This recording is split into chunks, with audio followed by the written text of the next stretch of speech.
పరిశుద్ధ నామమును యుక్తముగా మహిమపరచునట్లు నీ పరిశుద్ధాత్మావేశము చేత మా హృదయముల తలంపులను పవిత్రపరచుమని మా ప్రభువైన క్రీస్తు ద్వారా వేడుకొనుచున్నాము. ఆమేన్. అందరం కలిసి చెప్పుదాము.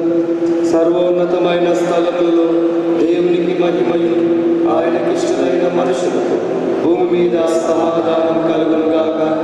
ఓ ప్రభువైన దేవా, పరలోకపు రాజా, సర్వశక్తిగల తండ్రివైన దేవా, నిన్ను స్తుతించుచున్నాం, నిన్ను కొనియాడుచున్నాం, నిన్ను ఆరాధించుచున్నాం, నిన్ను మహిమపరచుచున్నాం. నీ మహిమాతిశయమును గురించి నీకు కృతజ్ఞతాస్తుతులు చెల్లించుచున్నాం. అద్వితీయ కుమారుడవగు ఓ ప్రభువైన యేసుక్రీస్తు, ఓ ప్రభువైన దేవా, తండ్రి యొక్క కుమారుడా, లోక పాపమును మోసుకొని పోవు దేవుని గొర్రెపిల్ల, మమ్మను కనికరించుము. లోక పాపమును మోసుకొని పోవాడా, మా ప్రార్థనను అంగీకరించుము. తండ్రి అయిన దేవుని కుడి చేతి వైపున కూర్చుండి ఉన్నవాడా, మమ్మను కనికరించుము. నీవే పరిశుద్ధుడవు, నీవే ప్రభుడవు ఓ యేసుక్రీస్తు. మన ప్రభు ఎంత చెప్పిన ధర్మశాస్త్రమును ప్రవక్తల సంగ్రహమును విందము. మన ప్రభు అయిన యేసుక్రీస్తు చెప్పినదేమనగా, ఇశ్రాయేలు వినుము. మన దేవుడగు ప్రభువు, అద్వితీయుడగు ప్రభువు, నీవు నీ పూర్ణ హృదయముతోను, నీ పూర్ణ ఆత్మతోను, నీ పూర్ణ మనసుతోను, నీ పూర్ణ బలముతోను నీ దేవుడైన ప్రభువును ప్రేమింపవలెను. ఇది మొదటి ఆజ్ఞ. నిన్ను వలె నీ పొరుగు వారిని ప్రేమింపవలెను. రెండవ ఆజ్ఞయు దాని వంటిదే. వీటికంటే ముఖ్యమైన ఆజ్ఞ మరేదీనూ లేదు.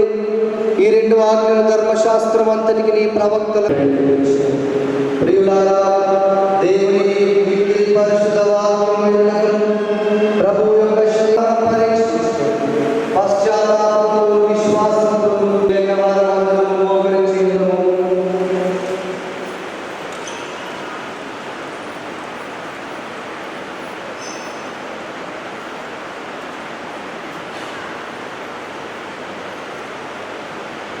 మన పాపములను వాస్తవముగా పట్టణంతో పశ్చాత్తాపడి మన పొరుగు వారిని ప్రేమయు స్నేహములు కలిగి ఇకను దేవుని ఆజ్ఞలను అనుసరించి ఆయన పరిశుద్ధ మార్గములను నడుచుకొనుచు కృతజ్ఞతగల వారముగా నిశ్చయించుకున్నాము.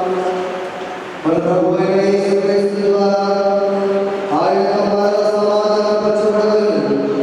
సర్వశక్తిగల దేవునికి మన పాపములను దీన మనసుతో ఒప్పుకొనుము. అందరం కలిసి చెప్పుదాము.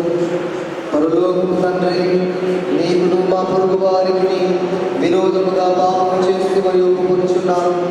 వెలుగులో గనక చీకటిలో నడిచి క్రీస్తు నామమున పరిమితి దుష్టత్వములను తొలగించి మమ్ము సాక్ష్యం చేయింపచేయి. నీ పరిశుద్ధ నామమున యేసుక్రీస్తు ద్వారా నిజముగా వారికి అందరికీ దేవుడు అనుగ్రహించు కృపావాక్యములను విని ప్రయాసపడి భారం మోసుకొనిన సమస్త జనులారా నాయకుడిని నేను నీకు విశ్రాంతి కలిగించును. దేవుడు లోకమును ఎంతో ప్రేమించును కాగా ఆయన తన అద్వితీయ కుమారుడుగా పుట్టిన వాని యందు విశ్వాసముంచు ప్రతివాడు నశింపక నిత్య జీవం పొందునట్లు ఆయనను అనుగ్రహించెను. పాపులను రక్షించుటకు క్రీస్తు యేసు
నీతో చెప్పిన మాట ఇదే కదా, మేము ఈ అరణ్యమందు చచ్చుట కంటే ఐగుప్తీయులకు దాసులమగుటయే మేలని చెప్పింది.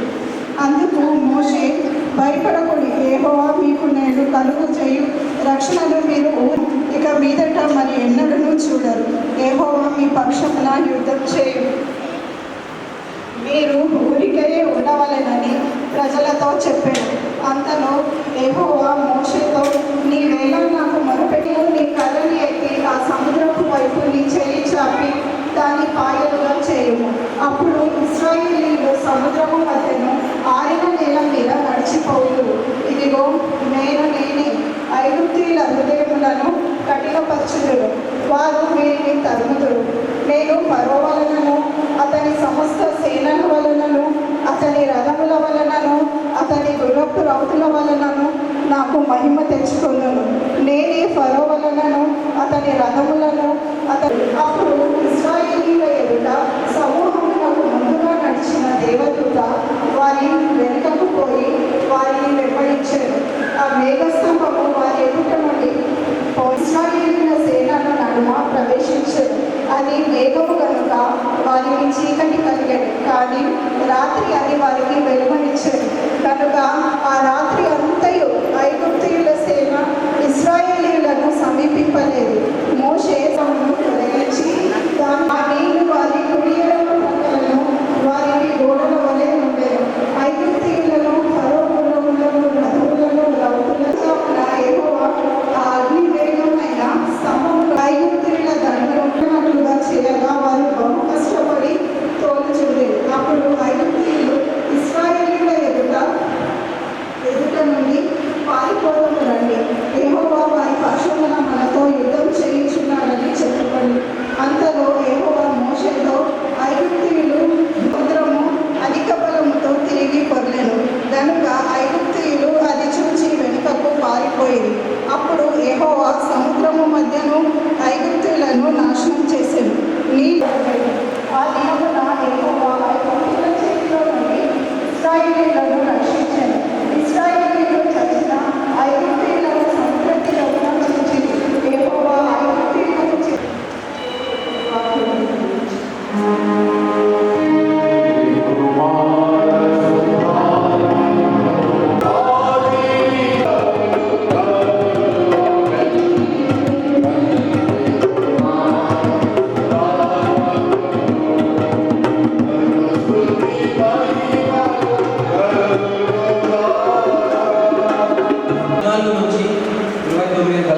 చదువుకున్నాము. ఉత్తర ప్రత్యుత్తరంగా చదువుకున్నాము. చివరి వచనము అందరం కలిసి చదువుకున్నాము. కీర్తనలు 118, 14 హస్తము మహోన్నతమాయను, యెహోవా దక్షిణ హస్తము సహస్ర కార్యములను చేయును.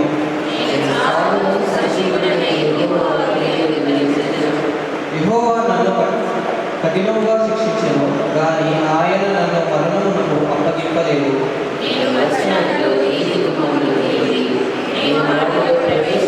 ప్రవేశించగలరు.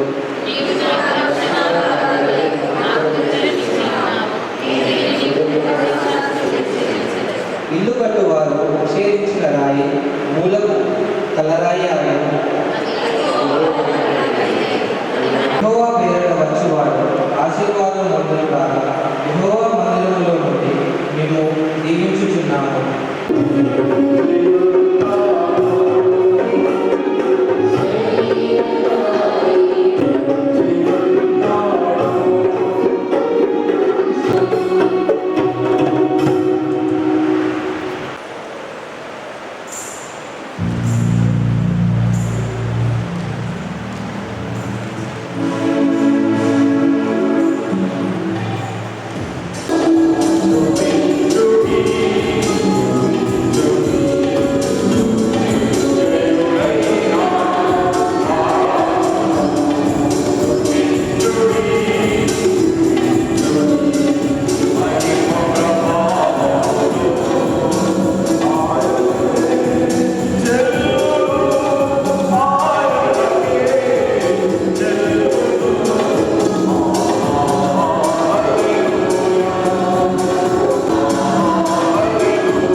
ఆలోచన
ద్వారా చీకటి మయమైనటువంటి మానవ జీవితంలో పునరుత్థాన శక్తి వెలుగును నింపగలిగినటువంటిది.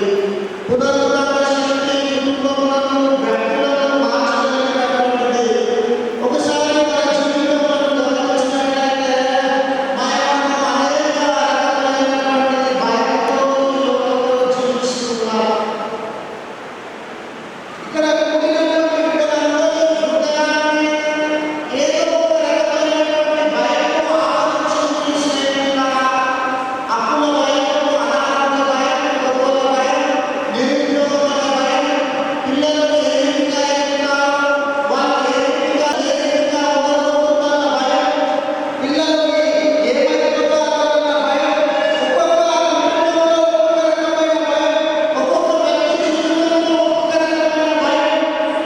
భయము లేనటువంటి వారు ఎవరూ లేరు స్నేహితులారా. అదేవిధంగా మానవ జీవితంలో మరణము ఆవరించినటువంటిదిగా ఉంది. ప్రతిమానంగా పాపము ద్వారా మరణాన్ని అనుభవిస్తుండగా చీకటి శక్తులు, బలహీనతలు, అపజయములు, కన్నీరు, వేదనలు ఇవన్నిటిలో నుండి విడిపించగలిగినటువంటి శక్తి యేసు ప్రభువారు కలిగినటువంటి వారులారా. ఆయన మరణాన్ని జయించినారు కనుక దేనినైనా జయించగలిగినటువంటి ప్రభువు. దేవునిలో నుండి ఆయన విజ్ఞాపన ప్రార్థన చేయటము సంఘమంతయు ప్రతి విజ్ఞాపన చివర ప్రభువ కనికరించమని పైనుండి వచ్చే సమాధానం మన ఆత్మ రక్షణ కొరకు ప్రభువును ప్రార్థించడము. చెప్పాలా?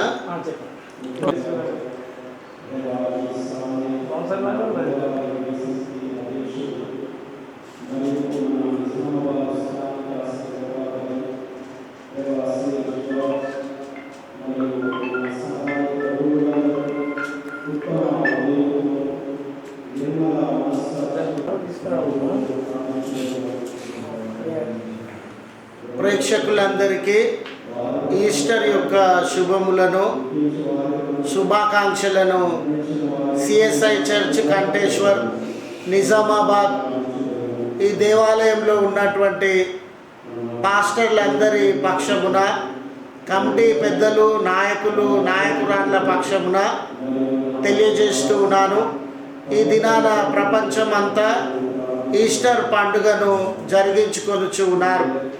ఈ స్థానిక కంటేశ్వర్ సిఎస్ఐ చర్చిలో కూడా భక్తులందరూ వచ్చుచున్నటువంటి వేళ వాళ్ళకి ఏ రకమైన ఇబ్బందులు కలగకుండా అన్ని రకాల సదుపాయములను ఏర్పరచడం జరిగింది. ఎండ విపరీతంగా ఉన్నటువంటి వేళ కొంత మెడికల్ సిబ్బందిని మేము ఏర్పరచడం జరిగింది. ఎండలో ఎవరికైనా ఇబ్బందులు తలెత్తితే వారికి వెంటనే ట్రీట్మెంటు మరి ప్రథమ చికిత్స అందించడానికి ఏర్పాట్లు చేస్తూ ఉన్నాం. ఉదయం 5 గంటలకే ప్రార్థనలు జరిగినవి. వేల కొలదిగా ప్రజలు హాజరై పూజలు జరిగించి తమ తమ కుటుంబంలోనికి వెళ్ళినారు. అటువంటి సమయంలో వారందరూ వచ్చిన భక్తుల కొరకు ప్రత్యేకంగా ప్రార్థనలు జరిగించి వారికి ఏ ఇబ్బందులు కలగకుండా పలహారాలు, వారికి ఏ ఇబ్బందులు కలగకుండా మంచినీళ్లను సమకూర్చి అవాంతరములు జరగకుండా శాంతియుతంగా ఈ ప్రార్థనలను జరిగించుచు భక్తులందరూ వారి వారి గృహాలలోనికి సురక్షితంగా వెళ్ళున్నట్లు సరి అయిన జాగ్రత్తలు తీసుకోవడం జరిగింది. ఈ పాలక మండలి, దేవాలయంలో ఉన్నటువంటి కమిటీ వారందరూ కూడా వారి వారి బాధ్యతలను నిర్వర్తించుచు వెళ్ళుచు ఉన్న వచ్చుచు ఉన్న భక్తులను పలకరించి వారికి ఏమైనా అవసరతలు ఉన్నట్లయితే అడిగి తెలుసుకొని వాటిని తీర్చేటటువంటి వారుగా ఉన్నారు. అయితే ఈస్టర్ యొక్క ప్రాముఖ్యత, ఈస్టర్ పండుగ యొక్క ప్రాముఖ్యత ఏమిటంటే యేసు ప్రభుల వారు చనిపోయి సమాధి చేయబడిన 3వ దినాన ఆయన సమాధిలో నుండి తిరిగి లేచినటువంటి వాడుగా ఉన్నాడు. ఆయన మరణాన్ని జయించినాడు, మరణం అంటే ఈ లోకంలో అందరికీ భయమేనండి. మనందరికీ కూడా ఏదో ఒక దినాన మరణిస్తాము. అయితే మనం అందరము ఈ మరణం వరకు ఉన్నటువంటి ప్రపంచం కొరకే ఆలోచన చేస్తాం. ఒక దినాన మరణిస్తామనే ఆలోచన చేస్తాం, కానీ మరణించిన తర్వాత ఏం జరుగుతుంది అనేది ఎవరం కూడా ఆలోచన చేయం. చాలా విశ్వాసాలలో సాంప్రదాయాలలో ఉన్నటువంటి గొప్పతనము లేక నిరీక్షణ ఏమిటనంటే మరణం తర్వాత కూడా మనిషికి ఒక జీవితం ఉంది. దాన్నే అనేక సాంప్రదాయాలలో మనం స్వర్గం అని పరలోకం అని పిలిచినాం. అయితే యేసు ప్రభుల వారు ఆయన మరణాన్ని జయించి 3వ దినాన తిరిగి లేవడం వలన ఆయన యందు విశ్వాసం ఉంచిన లేక మంచి మనుషులు, ఈ లోకంలో మంచి జరిగించిన వారు, నీతి న్యాయములతో జీవించిన వారు, ఇతరులకి సహాయం చేస్తూ ఆహార దానాన్ని మరి ఆకలి దప్పికలను తీర్చినటువంటి వారికి సహాయం చేసిన బిడ్డలు, నీతి న్యాయములతో బ్రతికినటువంటి బిడ్డలు, ప్రేమ కలిగిన బిడ్డలు, క్షమాపణ కలిగిన బిడ్డలు, అన్ని కులముల వారిని, మతముల వారిని, మానవాళిని అంటే మానవత్వానికి ఏ వ్యక్తులైతే పెద్దపీట వేస్తారో ఆ వ్యక్తులకు చనిపోయిన తర్వాత కూడా తిరిగి బ్రతికే అంటే స్వర్గంలోనికి వెళ్ళే అవకాశాన్ని, పరలోక రాజ్యంలోనికి వెళ్ళే అవకాశాన్ని ఆయన అనుగ్రహిస్తాడు అన్న గొప్ప ఆలోచనతో ఈ ఈస్టర్ పండుగ చేస్తున్నాం. వీక్షించుచున్న బిడ్డలందరినీ, వారి కుటుంబములను దేవుడు దీవించాలని, గొప్ప ఆశీర్వాదములను, ఆరోగ్య బలాన్ని, శాంతి సమాధానములను మీకు అనుగ్రహించాలని దేవునికి ప్రార్థన చేస్తూ ఉన్నాం. Thank you. ఆమెన్.